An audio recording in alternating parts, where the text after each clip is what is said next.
आप देख रहे हैं नेट्रिक न्यूज, साहस सच कहने का।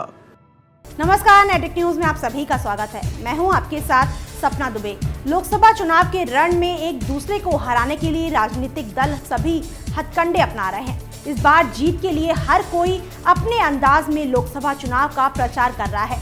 राजनीतिक दलों ने अपने दमदार प्रत्याशियों को चुनाव मैदान में उतारा है। इस बार सभी राजनीतिक पार्टियां एक से बढ़कर एक प्रत्याशी को मैदान में उतार रही हैं, ताकि इस बार के चुनाव में कोई भी चूक ना हो पाए।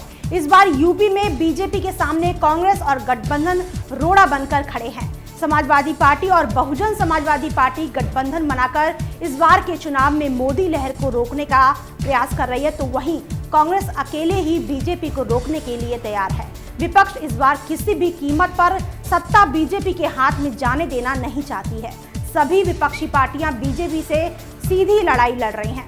उनका कहना है कि वो देश में बीजेपी को हराकर मोदी और शाह की तानाशाही के सपने को रोकना चाहते हैं, जिसके लिए सालों से एक दूसरे की कट्टर विरोधी रही सपा बसपा इस बार के चुनाव में एक दूसरे के साथ खड़ी है।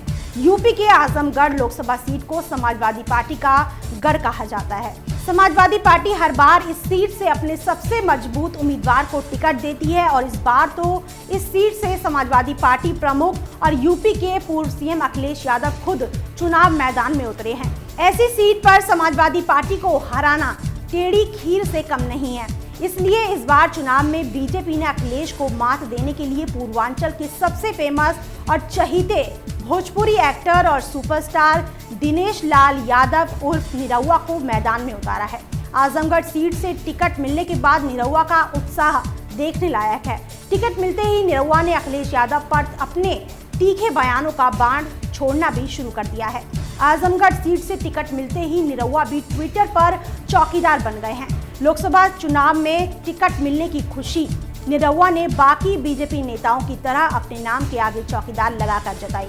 इसी के साथ निरहुआ ने अखिलेश यादव को एक नसीहत भी दे डाली है। निरहुआ ने अखिलेश को अपना बड़ा भाई बताते हुए कहा है कि अखिलेश भैया, आप अब सैफई संभाले, आजमगढ़ हम संभाल लेंगे। इस सीट पर अखिलेश यादव और निरहुआ की ये लड़ाई चुनाव के मैदान में तो देखने के लायक होगी ही, लेकिन इस लड़ाई का ट्रेलर तो मानो अभी से निरहुआ ने दिखा दिया है। हाल ही में राजनीति में कदम रखने वाले निरहुआ के तेवर देखने के बाद तो लग रहा है कि वो इस बार के चुनाव में अखिलेश को कड़ी टक्कर देने वाले हैं। निरहुआ ने आजमगढ़ सीट से टिकट मिलने के बाद सबसे पहले बीजेपी नेताओं को धन्यवाद देते हुए अपना आभार व्यक्त किया और इसी के साथ लोगों से पीएम मोदी को एक बार फिर से देश का प्रधानमंत्री बनाने और बीजेपी को वोट करने की अपील की।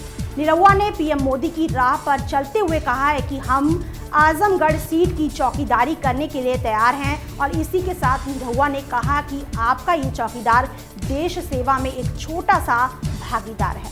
इसी के साथ बीजेपी प्रत्याशी ने समाजवादी पार्टी के अध्यक्ष को चुनौती देते हुए कहा है कि इस बार के चुनाव में रिक्शा साइकिल पर भारी पड़ने वाला है। निरहुआ को पूर्वी यूपी से लेकर पश्चिम बंगाल तक पसंद किया जाता है। जिस समाजवादी पार्टी को पटकनी देने की बात निरहुआ कर रहे हैं, उसी पार्टी के शासनकाल में उन्हें यश भारती पुरस्कार से सम्मानित किया गया था। निरहुआ की पॉपुलैरिटी देखते हुए बीजेपी ने इस बार उन पर इतना बड़ा दांव खेला है। आपको बता दें कि साल 2014 में आजमगढ़ ऐसी सीट थी जिस पर मोदी लहर का जादू नहीं चला था। इस सीट पर समाजवादी पार्टी के मुलायम सिंह ने अपनी जीत दर्ज की थी। इसलिए बीजेपी ने इस बार के चुनावी अखाड़े में लोगों के पसंदीदा एक्टर को रण में उतारा है। अब सवाल ये उठता है कि निरहुआ की फैन फॉलोइंग उन्हें इस बार के चुनाव में समाजवादियों के गढ़ में जीत दिलाने में मदद करती है या नहीं। फिलहाल के लिए इतना ही। बाकी देश और दुनिया की बड़ी खबरों के लिए देखते रहिए हमारे चैनल नेट्रिक न्यूज को। खबरों की ताज़ा अपडेट के लिए हमारे चैनल नेट्रिक न्यूज को सब्सक्राइब करना ना भूलें।